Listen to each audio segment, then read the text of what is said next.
Redondo Beach. What a gorgeous, gorgeous place. Oh, look at this view, you guys.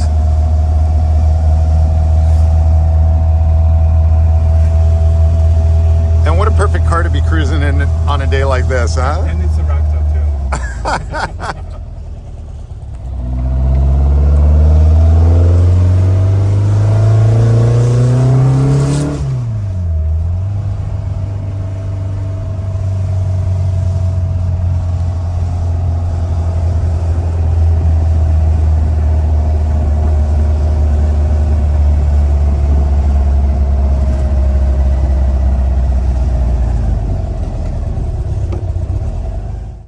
What a gorgeous and absolutely beautiful day to be here in Redondo Beach, California. And I find myself with the man behind the lens, Stephan Szantai. Stephan, how are you? Pretty good, pretty good. Thanks for having me. Are you kidding me? This is awesome, man. I mean, we just took a ride in your car, came down here to the beach, and I mean, it could not be a more gorgeous day to go ahead and actually not just talk about your 57 sunroof, but also talk about you. Because I've known you for a few years, and I'll tell you, man, it's been a pleasure to not only get to know you, but to hear some parts of your story. And I'm hoping that you'll be more than happy to go ahead and share your story with people, just to kind of let them know who you are. Because I always say, we see you walking around shows with the camera, but little do people know just how much more there is to you. So are you ready? Sure. All right, let's do this, man. So Stephan, tell me something. Obviously, you've got a little bit of an accent, right? Yeah. So where's that accent from? Okay, so I was born and raised in France. My mom was German, my father was Hungarian. So we spoke quite a bit of German at home, and that's why I've got that funny accent. People are wondering, are you from Sweden? Are you from Germany? And they can't quite figure it out. So that's kind of a mix of, I guess, French and German, and then that's the funny accent, I guess. Well, I don't really think it's a funny accent, but no, I think it's very, very cool. You know, when we think about where we all came from and how we ended up here, I mean, everybody always has a story. So. Well, I got here back in 1992. Okay. I moved here 32 years ago. It was a business opportunity. A buddy of mine needed a purchasing agent here for his import-export company. So for about 8 years, I was involved in that. But there was very little bit of journalism back then, during those 8 years. Okay. But my interest for VWs came way before that. A little cheesy story. My first word was not mom or dad, it was Auto, which in German means auto, okay. automobile. Uh-huh. And so I've been a gearhead my whole life, really. No way. So I had an aunt in Germany, and she drove a Super Beetle. Really? Okay. 1302, which is the Super Beetle with a flat windshield. Okay. And that's, I think, where my interest for VWs came from. Really? Since you were a kid, huh? Yeah, I remember that car very well. Very cool. And I remember you mentioned a story about driving with your family from France to Hungary, or vice versa? Yeah, so we did quite a few trips. We always went to Germany to see my aunt okay. with the VW, but I also went to Hungary every summer back in the 70s, which was pretty unusual for people from the Western Bloc to visit the Eastern Bloc. Oh, really? Okay. Yeah, so we would pile 6 of us in my dad's Ford. He had a 4-door Ford, and 4 kids in the back seat, and travel 2 days to go from France to Hungary. Oh my gosh! That was quite an adventure. And what I remember very well is driving through Germany. There was one area in particular. They had a bunch of military bases from the U.S. Oh wow! Okay. Military bases. And for me, it was heaven, because you would drive on the Autobahn, and all of a sudden, instead of having VWs, Mercedes, Opel, and whatnot, you would have Chevys and American Fords and all that, and military vehicles. So I would really feel like I was in the U.S., you know. And for me, it was as close as I could get to being in the U.S., you know, because I always had, even as a kid, I had that fascination for the U.S. So you hadn't been here yet? No. At that point in time? No, I was It was early 70s, so I'm born Okay. in 66. So, we're talking I was maybe 6, 8, 10, 12, something like Okay. that. Wow. Um, Okay. so that But you was, had a desire to come here, huh? yeah, absolutely. I always had that fascination Huh. for American cars, the big American cars, the big muscle cars, and eventually I found out about hot rods back in Uh-huh. the late 70s, and eventually that led to the VWs Very in the early cool. 80s, or the So, Calics in the early 80s. and so now when you came here and you said 32 years ago, what was the first car that you got? Were you gung ho on getting a Volkswagen? I was gung ho on having a Volkswagen for sure, yeah. Okay. So I made a few trips. I made one trip in '85 to SoCal. I Uh, ended up in the middle of Orange County, which was great in the Tustin. Mecca. The Mecca, absolutely. With Uh-huh. VWs everywhere. Then '88, I made a 7 months trip over here as part of my studies. I was in business school, so I stayed here for 7 months working for an export company. Uh-huh. And then in 1992, I came here a third time, and that's when I didn't know if I would stay 3 months, three Uh-huh. years, and well, next thing I know, it's more than 30 years, Oh my 32 years. gosh. And I always wanted to have a oval ragtop, Well, and you definitely got one, and it's a 57, and which it's is a wild. 57. Yeah. So where did you find it? So I became pretty good friends with some buddies from the club called DKP, the Kleine Okay. Panzers. I did an article about DKP back in 1992, I think. Uh-huh. We had about 20 cars, and I met some of the guys, and they became pretty good friends. And one day, my friend Bill Schremer said, "Hey, I know of a DKP car that's for sale. It's a Ooh. Jim Lau's car. Huh. It's a pretty well-known car. It was on the cover of Hot VWs back in 1990, Very and cool. it's a well-known cover for Hot Oh, that's VWs awesome. because it's got 5 DKP cars. All of them have real BRMs, and Okay. that car had real BRMs at the time. Oh, wow. So Bill told me, "Hey, are you interested in buying this car?" I'm like, Yeah. you kidding me? So I've owned the car for 1993, early 93, so 31 years. No way. That, Yeah. I mean, most people, it's surprising when they own it just for maybe 10 years or something, but I mean, 32 years? Yeah. So, can we walk around it Sure, and give us a quick absolutely. little tour of it? That'd be Yeah, kind of of cool. course. Go for it. Of All right, so course. let's check this thing out, huh? Okay, so the color is not an original color from 1957, but it's a very well-known color. It's the color of Herbie, pearl white. Aha, pearl white. L87. L87. L87. I like it. For 40 years, that's the look of the car. So it's an original Cadillac car from 40 years ago. Very cool. Okay. What Okay. changes, if any, have you made to it? So the car had original BRMs originally. Okay.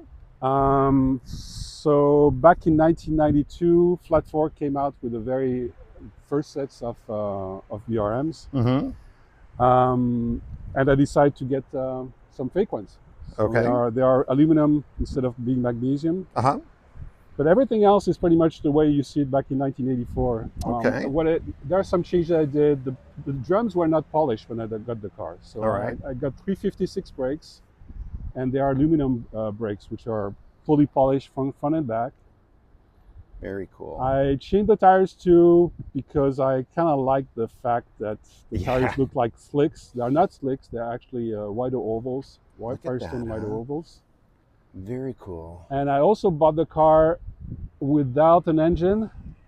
Oh, without an engine. So Okay. I bought it without the wheels and without the engine. But Okay. eventually I had a 2110 build, which evolved into a 2275.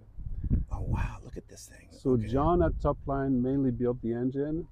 Good old John. Yes, good old John. Very cool. So it's a 2275 Weber 48 IDAs.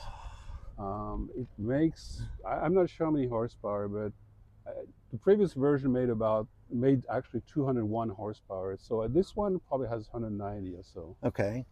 Look at that. That's so cool. It's got some pretty cool parts. My friend now made the little coil bracket here in Japan. I had Moon Eyes made the breather box. So there is a breather box here, and it was custom made took some time to get it to fit inside the engine that. That is compartment because cool. it was too big, so we had to shave the back. My Okay. buddy Greg Brinton from DKP Yeah. modified that. I know, Greg. Yeah. That's pretty cool. And as far as exhaust, what's So A1 muffler made the exhaust system. okay? It's an 1.75 inches, and it breathes pretty well. And the interior, the way you see it, is exactly the same way it was back in 1984. So it's starting to be really faded, but I'm trying to keep it the way it is. Look at that. I love the 2-point harnesses So there. the plan eventually is try to keep the vinyl Okay. and restore the car exactly the same way with new insert on the seat and insert on the door panel. Basically change the velour. And the velour is from a Mercedes 190 from the probably early 80s. Okay. Got some cool parts, you know, like the Nardi steering wheel is That's a beautiful steering wheel. yeah, Nardi steering wheel with it's pretty rare horn button. Yeah, look at that. I managed to squeeze a little tack here, odometer tack, and just fits perfect with a little bracket here. Look at that, yeah. Got a Berg shifter with a locking system. And it's actually, the bent is a little bit special. Mark at Berg sold me the stem for the shifter, which is bent to the right because I'm pretty tall. Right. So it gives me more space for the legs. I like that. That's pretty cool. So it's a one-off shifter. It is, yeah, kind of one-off shifter, yeah. Well, you got the DKP. I love the badge on the hood. Yeah, the DKP memorabilia. So you got the stickers, which this one is an original sticker from the 60s. Okay. From the club. The badge is a more recent addition, probably about 20 years ago. Very cool. I mean, recent. Still 20 years ago, I guess. It's got some little details. You know, people don't notice, but the bracket for the bumpers, for example, it's been all smoothed out. Oh yeah, look at that, huh? And the headlight lenses are early Porsches, early 356 lenses with the Bosch logo. Look at you can see it. And I've got the good turn signals too. It's just mind-boggling that you've had it this long. Here's a quick question for you. This sticker here. So I like this one. This is this one is third generation? Yeah. So I kept my alliance to the third generation of the club on one side. Okay. And I've got an original from the 60s on the other side. That sticker is probably from the early 90s. What are the years? So the years, the first generation was from 1965 until 1973 or so. Okay. Second one was from 75 to 77 or 78. Very short-lived. And the third generation is by far the longest. We started back in 1990 and still doing it almost 35 years later. That is awesome. Very cool. Crazy. Now, obviously, I'm looking at your Hot VWs t-shirt here. And tell me, how did you come about getting involved with Hot VWs? Well, before working for Hot VWs, I started working for a magazine called Super VW from France. I started back in 1987 with the second issue. Okay. I did some freelance for them for a few years, and I ended up working full-time for 1 year for Super VW back in 1991. Okay. And then I moved to the US back in 1992. Journalism became kind of side job for me because I was busy with the export business for 8 years. And then in 2000, the company I worked with in France shut down, so I found myself without a job. So I went back to what I like, which is taking pictures and writing for magazines. That is awesome. So I've been doing it full-time since 2000. Very cool. For about 100 magazines in over 15 countries, 18 countries, I think. That's impressive, man. Yeah, thanks. That's impressive. Yeah, so I actually ended up adding how many articles? It's about 3,000 articles since 1987. 3,000 articles since. Articles. Oh my gosh. And only about cars. That's all I do. That is awesome. And now, so a lot of people don't realize that it's not just Volkswagens. No, it's not only Volkswagen. It's also hot rods. It's Porsches, car collections, drag racing. I did some drifting at one point. I also did all the import scene at one point. A bunch of different things. But the market is obviously changing. So I don't only write and take pictures. I also do editing. I sell pictures to companies. I sell pictures to for catalogs, Oh do my some gosh. website work, wrote a couple of books. Yeah. No, I know. I want to take a look at those here in a second. In fact, you know what? Let's Yeah, grab those books, yeah, huh? sure, we can do that. All right. So these books that you were just mentioning, show me, because this is really cool. What a proud moment. So the latest one is this one, Vintage Volkswagen Beetle Accessories. And it's only about, obviously, accessories, not only for Beetles, but also Carnegie buses and the whole line, really. Very So it's cool. all accessories from World War II up to about 1980. Oh my gosh. Okay. So that's the book I did a couple of years ago. I started during the COVID era. Okay. I finished it back in 2022, I think. So it's been published for a little bit over a year now. That's cool. So that's one book. Way before that, I did this one, which was Demon Bugs. That was 2007, and it's more or less about the custom scene. Okay. Very I did cool. another one which I don't have here. I forgot to bring it, but it's the one from Japan. It's Okay. about the California car look scene, Oh wow. Okay. and that's about that. So 4 books, huh? Yeah. Well, this one is not my book, but I brought it because it's got the Oh, car. check it out. Yeah. The car was on the cover of this book back in 1995. So Wow. almost Look 30 at that. years ago. Oh, that's so cool. And it was written by my good friend Keith Soom from the UK. That is cool. Yeah, Keith. Yeah, I'm familiar with Keith. That is super Yeah. cool. What a small world. So, I mean, man, it's pretty impressive, dude, to think that, you come here 32 years ago, you're in a Volkswagen, you get yourself an iconic car, Yeah. iconic year and everything else. And here, I mean, dude, in your right hand, you've got books that you went ahead and basically you came up with the idea, created them, and then it came to fruition. That's really impressive. I got to tell you, man, congratulations. Yeah, I think thanks. that's awesome. How did you get into photography? Did you take a class? How'd you Nope. do it? No, I had that fascination for car magazines since I was a kid, and I thought it would be the coolest job in the world. So Well, it is pretty cool. yeah, I was in a business school at one point, and I had to do some kind of. I had to become a trainee for a company. I ended up working for a press group which published some hot rod magazines. So I ended up doing some work with them, Okay. and I asked them, I'd like to do some work more into the journalism side. Okay. And I ended up being taught how to use a camera from one of the editors. And what kind of camera was it at the Oh, time? it was a. This was filmed, right? It was film. It was Okay. slides. All right. I learned the hard way, and I still kind of shoot the same way. Every shot counts. Really? There's some Okay. photographers that shoot, and then spend hours in front of the computer and trying to take the best, choosing the best pictures. Right. In my case, even with digital, I try to take my time and really take some good shots if possible. Okay. That is cool. So you self-taught. Kind of self-taught, yeah. And I'm still to this day I'm still learning.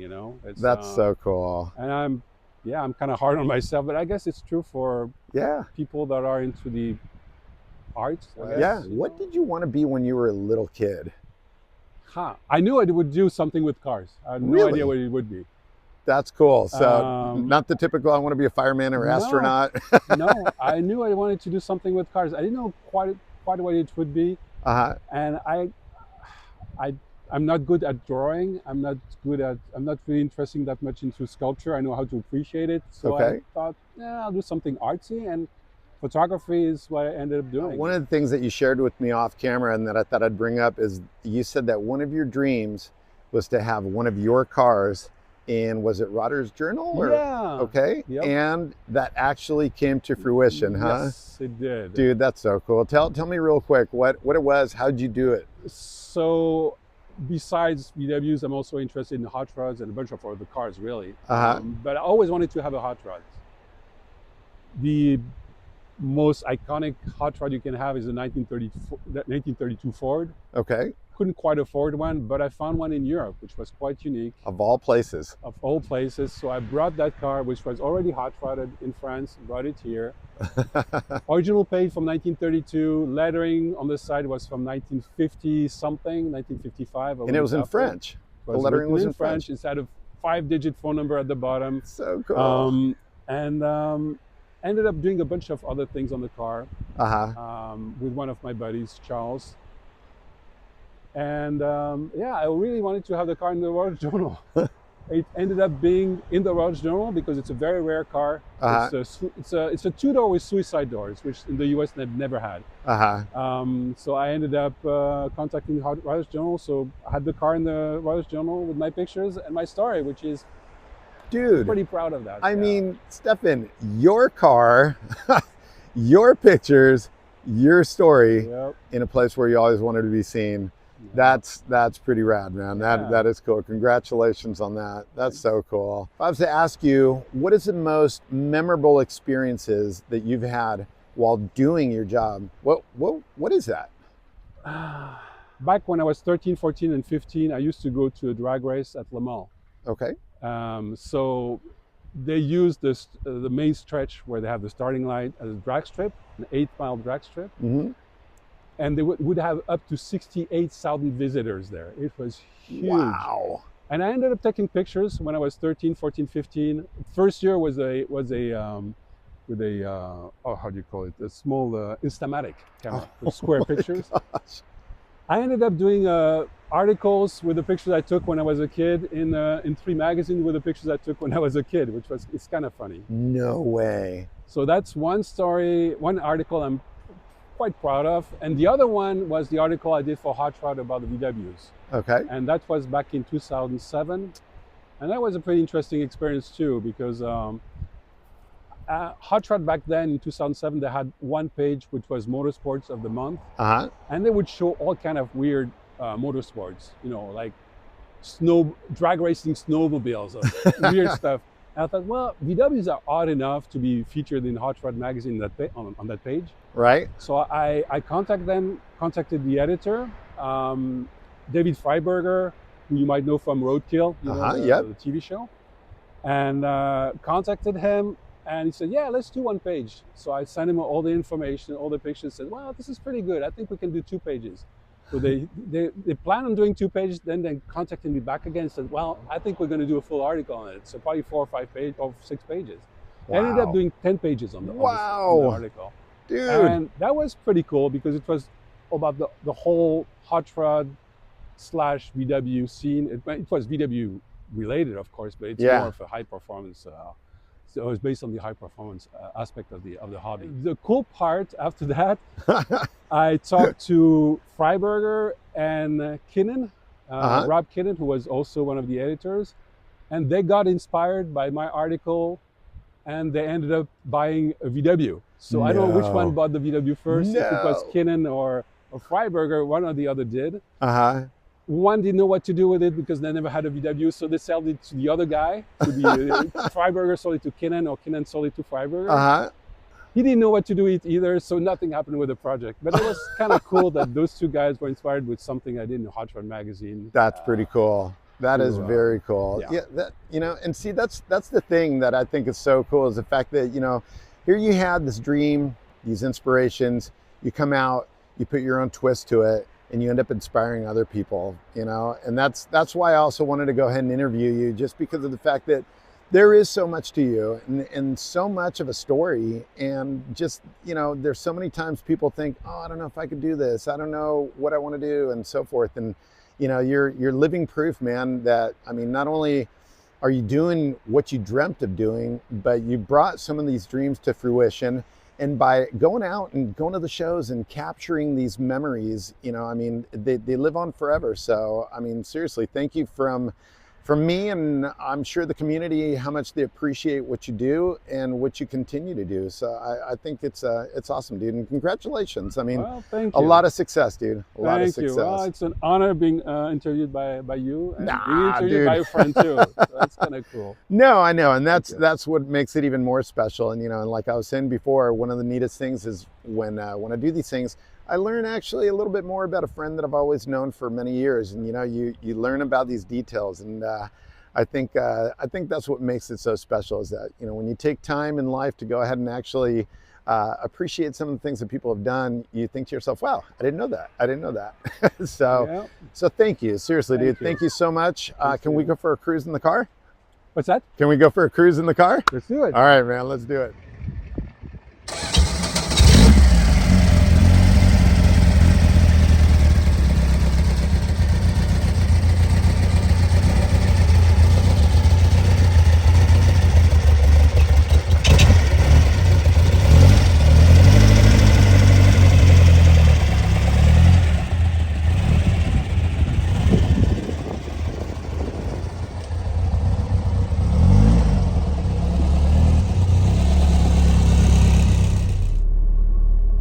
I love the sound of this.